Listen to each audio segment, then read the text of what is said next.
The moment the piano started playing at the intro of this game, I already knew how this story is going to play out.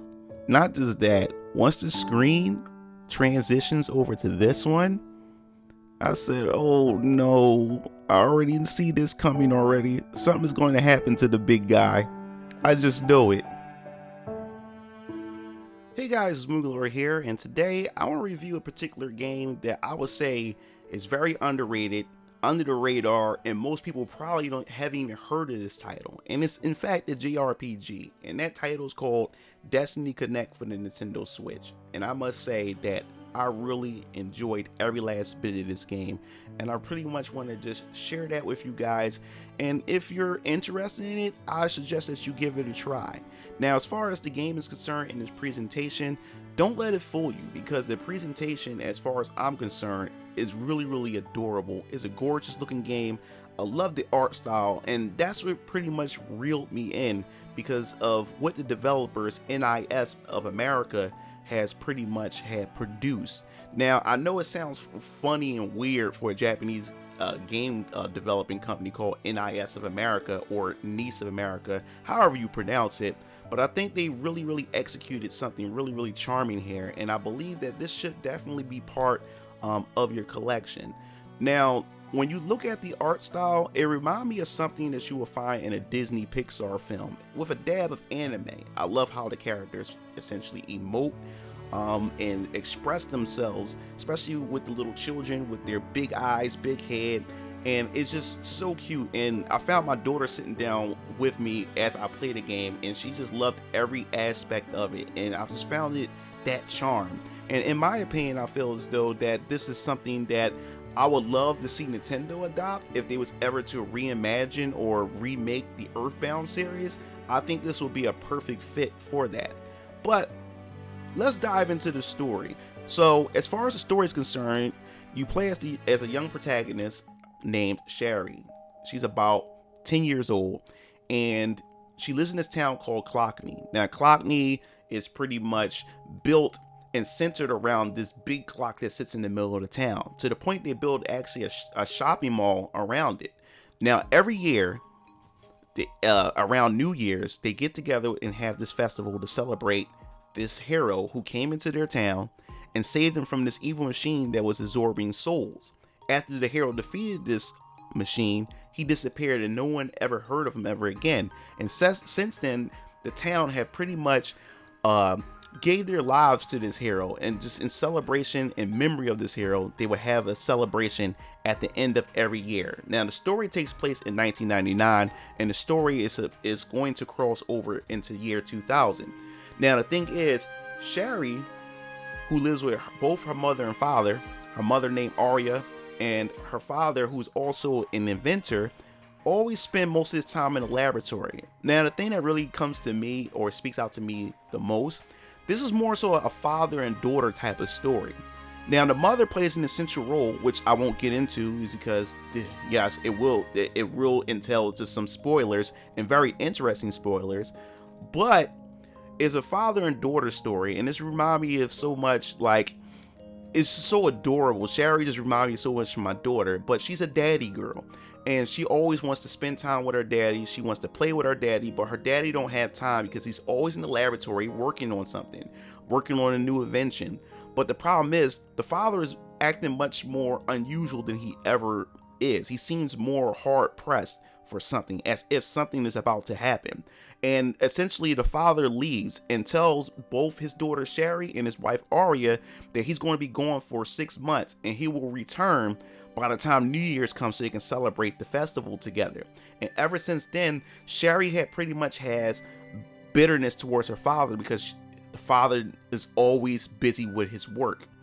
Now, when New Year's officially comes, she stumbled upon her friend, or she come across her friend Pagero. Pagero is also is the son of another friend who is also best friends with the father. So both their fathers grew up together, which essentially means these two have essentially grown up together. Well, what happens is the father never comes home. He's late than usual. She's more upset that the father promised that he will come home, which he never does. And what happens is the mother takes them out to the festival, because they wouldn't wait for the father. And essentially something weird happens. The town begins to pretty much freeze, as if everything was just stuck in time. Time just had stopped like a clock. And then out of nowhere, all these machines begin to start an uprising, which essentially Sherry gets separated from her mother. Now, I won't go into any more details, but along the journey, she's going to run across other kids. Now, I really can't describe and explain the backstory to the other kids, because the backstory to these kids is also major spoilers. But essentially, the characters will have to go through time and figure out what's the cause of this when they meet this doctor named Dr. Cheaton. Cheaton also is the inventor of this robot named Isaac. And Isaac was also someone who was also created and entwined and assisted in the creation, is also Sherry's dad. So Sherry's dad and also Dr. Cheaton was the one that created Isaac. And Isaac was giving orders by Sherry's father to pretty much essentially protect Sherry if anything was to go wrong, as if the father knew something was going to go wrong sooner or later. So now Isaac, who's also a time traveling robot with the special gear that he has, allows Sherry to go through different time periods of Clockney to be able to figure out the mystery to why present time is frozen in place. And I'll leave it at that, because it definitely gets really, really wild as far as the story is concerned. And I just couldn't believe it. A childlike game with a childlike presence as far as the graphics and the art style is concerned have really, really pulled me in, because I didn't expect the story that they were telling to be, I would say at times, kind of dark. And I really loved how they pulled this off. And I'll just leave it right there. Now, as far as Isaac is concerned, his duty is to protect Sherry. But that also plays into the gameplay, which you're now about to get into. Now, as far as the gameplay is concerned, it's a traditional turn-based JRPG. And we don't really see much of these anymore. You know, we always have the typical action RPG, which flood the market right about now. But this is a traditional take on a classic JRPG type of style that I haven't really seen in a really, really long time. And I really appreciate that they wanted to go with that. Now, before we get into the gameplay, I also want to give you some background of why they took this approach.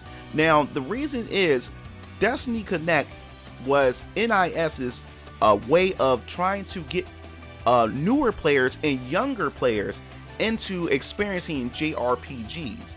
And that's the style that they wanted to go for by making it childlike, in order to bring in newcomers to actually give the genre a try. And in my opinion, I pretty much believe that they essentially accomplished that, because when you dive into the game, it's not only turn-based, but it starts off simplistic. It allows you to understand how hit points work, how skill points work, which is essentially your magic points. And it goes through all these different tutorials to teach you how battle works, how to engage with the environments, and how to also customize and upgrade and equip your characters. And I really love that. It made it really, really streamlined for those who are interested in playing and wanting to try JRPGs. This is perfect if you have a kid of your own, or even if you have a wife or a girlfriend or a grandparent, you know, that wants to actually try video games and want to try a JRPG. This is definitely the game to try, because this really breaks you into it to actually understand how these games work. So essentially, this game is turn-based, as I said before, and it's not I guess you would say an active turn-based. This is more of a turn-based. And what I mean by that is, on the left hand side of the counter, you also have the turns that's being displayed of what characters come in what order. Now the thing is, you can affect how characters will come in a particular order depending on some of the strategies that you use in the game. You can use certain characters that can speed up your turn, decrease your enemies a turn, or if you focus on attacking a particular enemy that's supposed to come up real soon, if you get rid of them, that also will give you more time to be able to line up most of your characters to be able to perform these special attacks. And I love the animations that they have brought out when it comes to the turn-based combat system. It's just charming, it's just adorable, and I love the impacts to most of the attacks in this game. Now, as far as the combat it focuses around Isaac, because Isaac, like I said, ties into the story. His job is to protect Sherry, but not only Sherry, but the kids that's also around him. So essentially, both the children can get knocked out and incapacitated, but the game isn't over unless Isaac goes out. And that's the thing. You not only have to protect the kids, but you also have to make sure that Isaac is also kept alive, because if he goes down, then it's completely game over. But when it's game over, you can actually hit retry and try the battle again. Now, are there random encounters? No, not really. It's because as you travel on the map or travel within what certain particular environments, you will be able to see the enemies on the screen, and you can decide whether or not that you want to avoid the enemies. You can actually approach them from behind, which gives you the first attack. If they approach you from behind, then they get the first attack, which is called a back attack. So you really have to gauge on how you want to approach the enemies. Now, as far as the level is concerned, there's a level cap, and level cap is 50, which I reached before I even made it to the end of the game, because I did a lot of level grinding. But yes, the level cap is level 50. Your party members will also learn different skills and abilities that utilizes SP points. Now, each skill is in a particular tier of SP. You have SP 1 level, SP tier level 2, and SP tier level 3. If you use a tier level 3 skill, that pretty much wipe out all your SP. But your SP can return by using items, or also if you decide to attack without using SP, or as each time or each turn goes by, you slowly gain your SP back. So there's a lot of SP management that goes on in here. So yes, there is some depth in the combat system, so it's not as simplistic as you may think it is. You still have to think about how you want to utilize your SP. Now, Isaac, once again, now what makes Isaac interesting is the fact is that he also has different forms that you can power up by utilizing gears when you go to the shop to upgrade them. Now these gears has to be pretty much installed in Isaac. In order to earn these gears, you have to pretty much defeat enemies in combat, and they drop shards, gears. Go to the shop, and you utilize those gears to install different gears that boost up different stats that Isaac have, different abilities, new skills, new traits. But then in order to get the transformations, you have to pretty much play through the story, fight a particular boss, and when you beat that boss, you are given a new gear which allows him to change his form. And what's interesting about it is each form has its own perks to it. It has its own strengths and weaknesses. You have the samurai, which more so focuses on heavy damage and everything, but has pretty much crappy accuracy, but it hits really hard. Then you have the boxer, who's really swift and evasive, which you can pretty much add evasive abilities to your party members as well.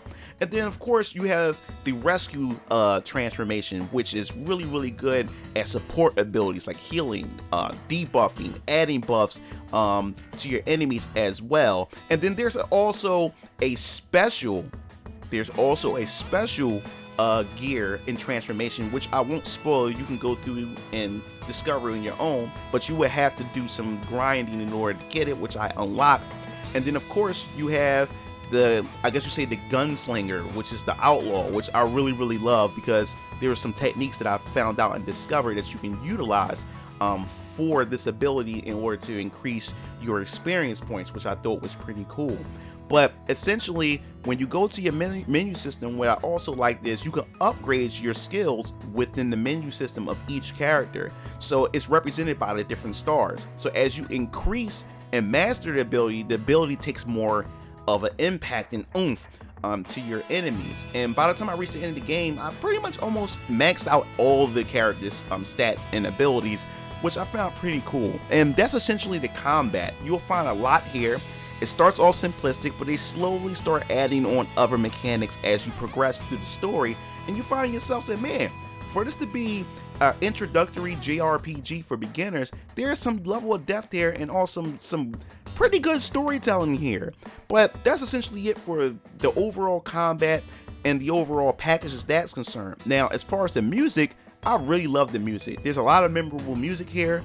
They really did a good job with the composing of the music.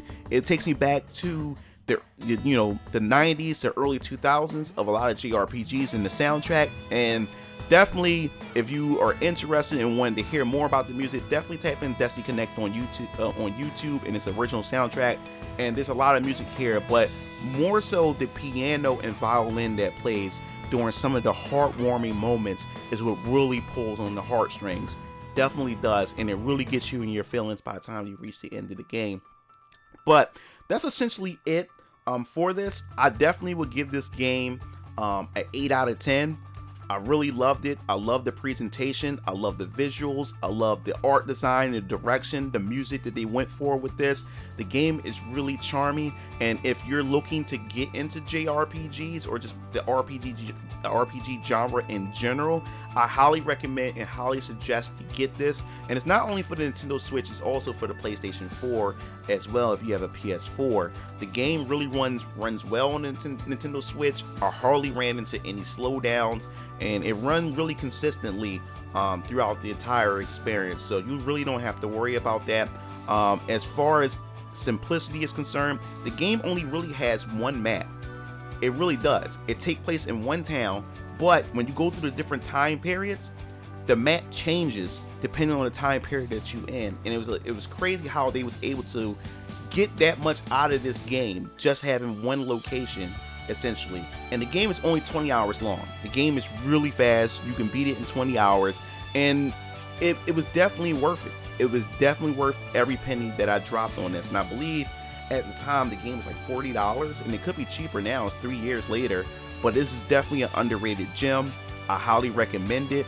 And like as I said before, when I turned the game off, I was laying down in bed and just like, man, like, wow, I really love this. I really enjoyed this game, and this game story would definitely be in my mind for the next couple of days, and me pondering about it, of how charming it was. And the game is really, really sad. It's really sad, and I loved it. But that's pretty much it for this video. If you enjoyed this video and you want to give Destiny Connect a try, definitely try to look it up on Amazon, or I'm not sure if was a digital release. If it is a digital release, definitely pick the game up to see if it's something that you would like. Or if you're looking to get your own child into it, or you're looking to get your girlfriend into the game, or your wife into playing a JRPG, this is definitely a starter game to actually get into a JRPG. So if you like the video, hit the like button, hit that subscribe button, and don't forget to hit the bell to be notified for more JRPG news, reviews, discussion, and I'll be seeing you guys next time. This is Mugen Lord, sign off. I'll see you Game Fiends later. Peace out.